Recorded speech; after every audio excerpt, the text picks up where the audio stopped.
If you're watching this channel, then chances are you know who Van Halen were.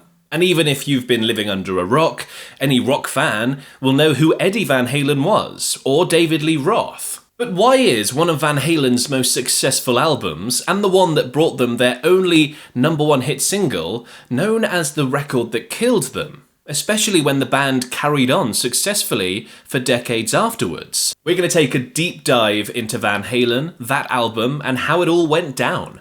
And if you love classic rock stories like me, please do like the video and subscribe to join our pack. If you're a big Van Halen fan, you've probably figured this out already. I'm talking about 1984. I'm talking about the riff-ripping, ear-splitting, genre-defining album, 1984, released in that year. At that time, Van Halen were the embodiment of hard rock in the 80s. Since their instant classic debut in '78, with songs like Eruption, Ain't Talking About Love, and Runnin' with the Devil, they've become a benchmark of the era. Between Eddie Van Halen's iconic shredding solos and addictive pop-infused riffs, and David Lee Roth's larger-than-life persona and soaring vocals, they were as 80s as leg warmers and Hairspray. They were known for their massive live shows and eccentric, if not ridiculous, requests. I did a video about that actually, the whole M&M's legend. Click over there to watch that one in the corner. Eddie Van Halen is credited as reinventing the guitar for his complex and unique techniques and sound. He even invented the Brown sound, his signature guitar tone that would become the unattainable gold standard for guitar players across the world. If you're not a guitar player, and I'm not either, you might not have heard of the Brown sound before. Not to be confused with the Brown note. It's basically this.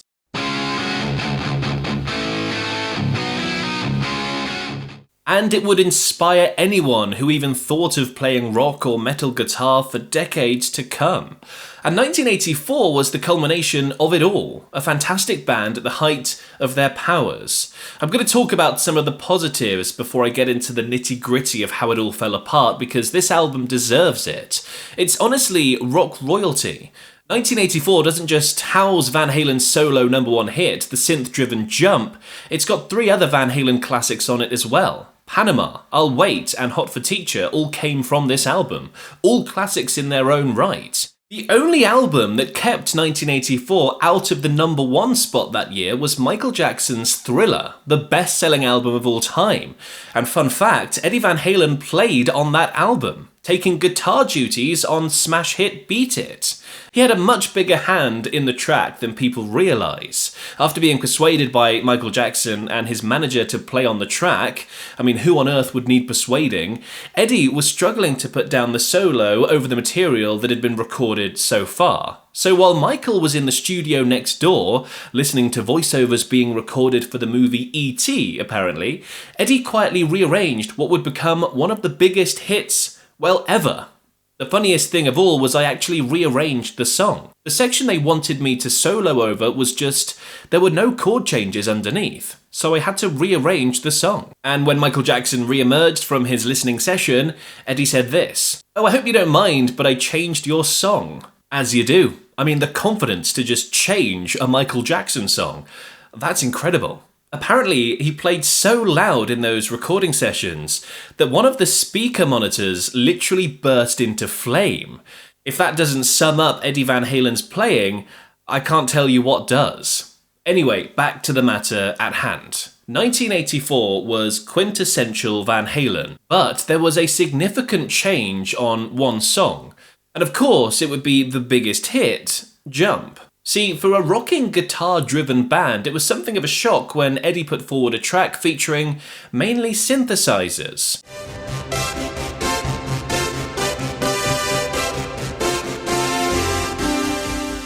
But this was the mid-80s. Synths were all the rage. And funnily enough, Eddie Van Halen had been sitting on what would become Jump for a couple of years already, as the band initially rejected its sound. When I first played Jump for the guys, nobody wanted to have anything to do with it. Dave said that I was a guitar hero and I shouldn't be playing keyboards. This changed, however, when producer Ted Templeman came in. But when Ted heard the demo and said it was a stone cold hit, everyone started to like it more. Ted only cared about Jump, he really didn't care much about the rest of the record and just wanted that one hit. The rest, as they say, is history.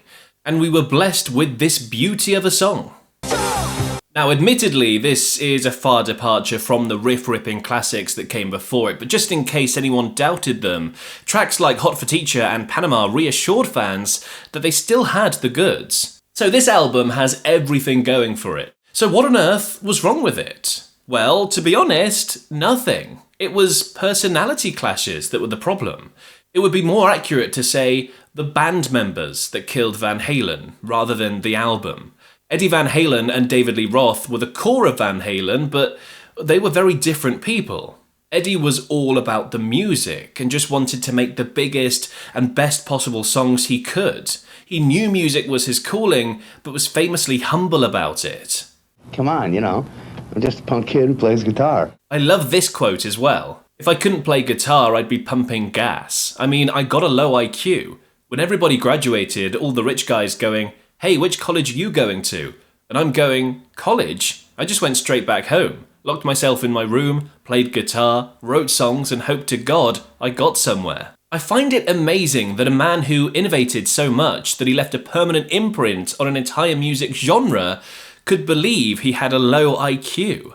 Roth, on the other hand, was known to be loud, brash, and arrogant. He was the perfect 80s rock singer, which isn't exactly a compliment. It was well known he had a vested interest in himself. When he left the band, Eddie claimed he'd gone off to become a movie star. I mean, Roth would later contest this, but he did end up pursuing a movie career. He loved the spotlight, so much so that for the video of Jump, he insisted they shoot hours of extra footage focusing solely on him. The video producer, backed by the band, later cut the shots from the video, and when Roth found out, the producer was sacked on the spot. So the legend goes, anyway. Inevitably, the two clashed. But it wasn't just personalities.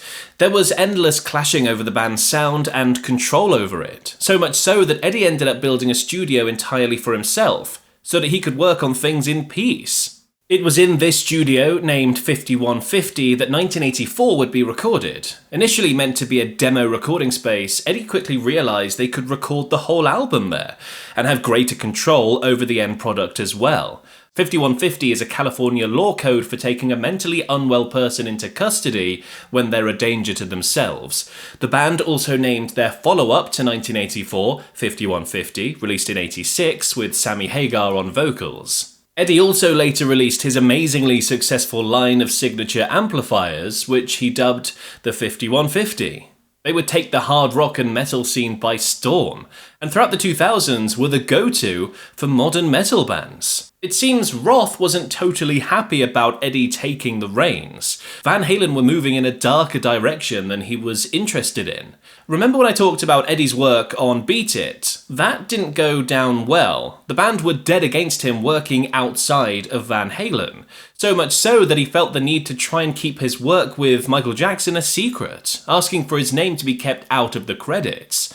Reportedly, he did it for a case of beer and a promise of dance lessons from Michael himself. Unfortunately for him, his name did appear several times in the liner notes, and David Roth himself immediately recognised Eddie's signature sound and style when he heard the song. And to be fair, it is so obviously Eddie Van Halen playing in that song, isn't it? Being iconic is a blessing and a curse. Roth eventually left the band in 1985. There's plenty of nasty press about his motives, and it's been debated by fans ever since. As for the band, both sides have taken shots at each other, made accusations, and changed their stories.